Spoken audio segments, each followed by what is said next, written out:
Hi everybody, welcome to this video. This video is about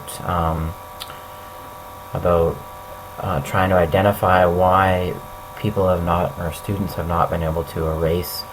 And I've sort of come up with 6 reasons that I've identified that where students have difficulty erasing things, and the list is there on the screen, as you can see up here. And I'll give an example of those on the screen itself. And then you can see sort of what I'm doing. So the first one, the really obvious one, of course, is if you're on the wrong layer. If you are on, for example, if you've selected the blue square layer, that's this one here, and you go and try and erase something outside of that layer, you'll notice, of course, that it's not erasing. I'm holding down that left button, and of course nothing's erasing. So if I'm on the wrong layer and trying to erase, then that's not going to work. Of course, if I go over to the blue square, you'll notice that now, of course, it's going to work. And the same thing with this yellow circle. I wouldn't be able to erase this yellow circle unless I was on that yellow circle layer. So I'd have to choose that layer like that, and then use my eraser, and of course start to erase.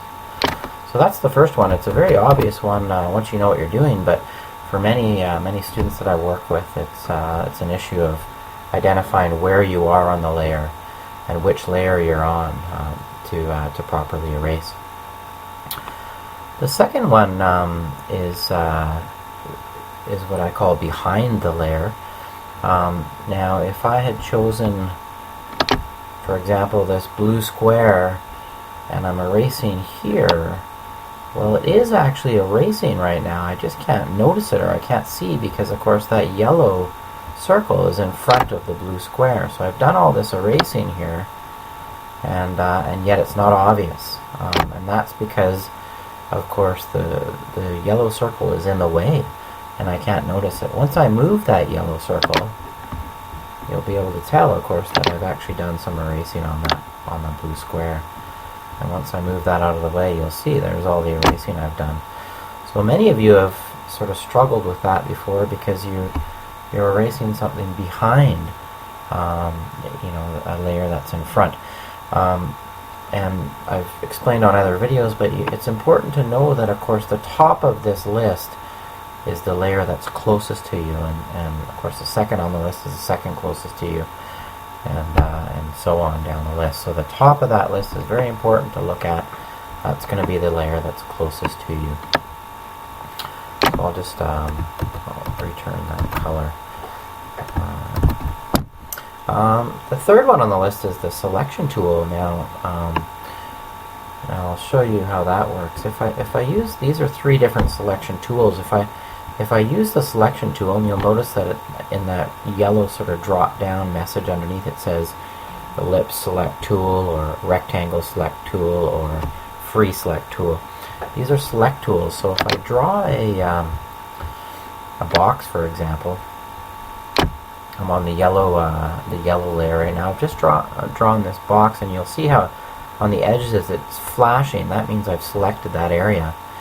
If I go to use my eraser, and I'm trying to erase outside of that area, it won't work, because I've selected that area. It means that I can only really make my changes to this area here, not this area here. So if I'm using my eraser, nothing's happening. Of course, once I cross that line, you'll see that now it's starting to erase. And of course it's erasing the blue, and it looks blue because there's a blue layer behind. So the selection sort of allows you to only work in that selected area, and that's the select tool. So some of you have been mixed up with that. Another common one when you get started with the eraser is what I call the empty eraser, although it's really called the clipboard. But in this spot here, you'll notice that there's one that looks empty. And often when you first get started with GIMP, it automatically sets it up with this weird brush that's an empty brush. I'm just going to take this selection off so you can see it's working. And this empty brush, of course, doesn't really work very well. So in fact, when you go to erase, nothing happens. So you need to choose a proper brush in order to do your erasing. And when you click on it, of course, you get this menu, and you can choose all sorts of different options for different brushes. So this one looks like a speckled brush, and let's give that a go if we like. And of course, well, I made it really big. This is changing the size here, and of course you'll see now it's going to erase this sort of strange different way because I've chosen that brush. So be careful if you've got an empty brush here like this. When you go to erase, it's not going to erase. It's just what this program calls a clipboard. Probably the most common brush to use are one of these three here, and I often use these ones when I'm going to erase, and that's how I erase. And that's called what I call the empty eraser.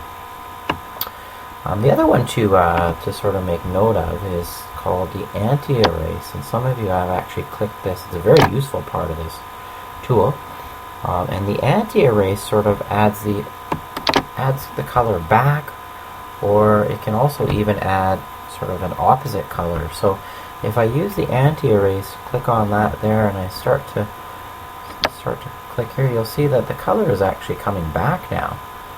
So it's a very good way later when you're doing different types of work, you can sort of fill in mistakes if you have.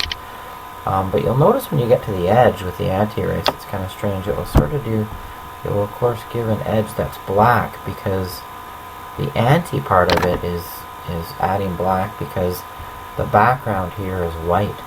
It's sort of doing the opposite of what an eraser would do. So anyways, that's just sort of an interesting thing to note. So if you're on the anti-erase, like right now, and you've got all this color here, and you try to erase, well, you're going to notice that it's not erasing because that color is already there. So you'd have to uncheck this, and then you can start to erase again, and off goes that color.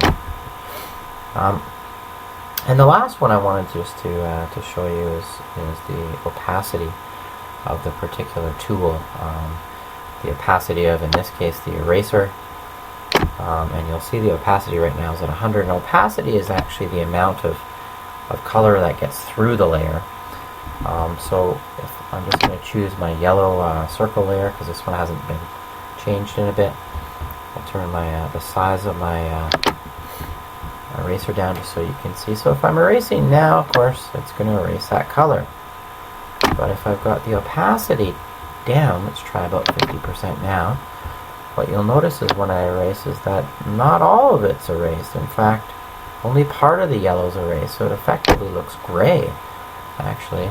And if you turn it down even farther, it's really not going to erase much at all. Just a tiny little bit. If you look really closely, you can see there's a little bit of yellow that's been taken away. So just pay attention to those things there. And when you want to get rid of it, of course, you need the full eraser, or the full amount to remove is based on the 100% opacity, and we can remove any part of that layer there. So that is hopefully 6 sort of tips about the tool, the eraser tool, and how to use it. I hope that's helping you if you had some struggles or had some difficulty with it.